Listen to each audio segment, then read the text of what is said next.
Hello and welcome to Name That Pleat. Episode number, I don't know. Today we're going to talk about Azzaro's Fall 2018 Couture collection, designed by Maxine Simones. Let's take a look at this garment going down the runway.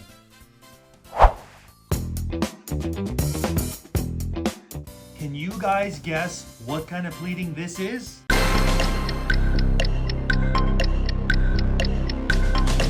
This guy was also a tough one. I really had to stare at it a lot to figure out what it is, and I like those guys. It's very challenging. I really love looking at them and picking it apart and figuring out what they did, because there's certain cues that tell you what is actually going on. At first glance, this garment looks like it's sunburst pleated because there's so much volume at the bottom, and you can see that it's an accordion. If you look at the pleating, you can see that this side and this side are the same, which means side A is equal to side B. But it's a little bit hard to see whether or not that distance is the same going all the way up the panel. Because if you remember, if the top and the bottom are a different size, it means it's basically a circle. It means it's a sunburst pleat. I was looking at this skirt and I'm thinking, okay, the bottom below the belt is a sunburst skirt, and then the top is probably a straight panel.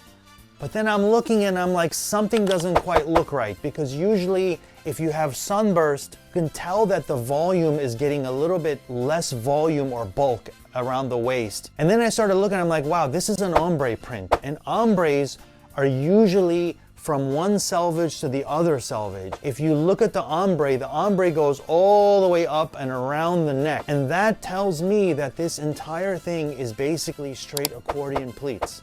It was just allowed to open up here, and then when it goes up around the neck, around this area, it's condensed very tightly, and as a result, we know that this is straight pleating. Very clever way of doing it. Another indication is that when you pleat ombre fabrics in a sunburst, you get this more of an arching. You can see the color and it arches, and then the one color is very small and centered in the bottom, and then the other color is more dominant, depending on which color you actually cut. That's it for this episode. Thank you very much for tuning in to Name That Pleat. If you have a garment that you want us to dissect, please let us know what it is. Send us a DM, or best, if you send us an email at info@internationalpleating.com. We're super aggressive in checking the email. My name is George Kalajian. I'm the owner of Tom Sons International Pleating, and I look forward to seeing you again next time. Today we're gonna, welcome to, did I say welcome to Name That Pleat? I did? Oh fuck, okay. All right.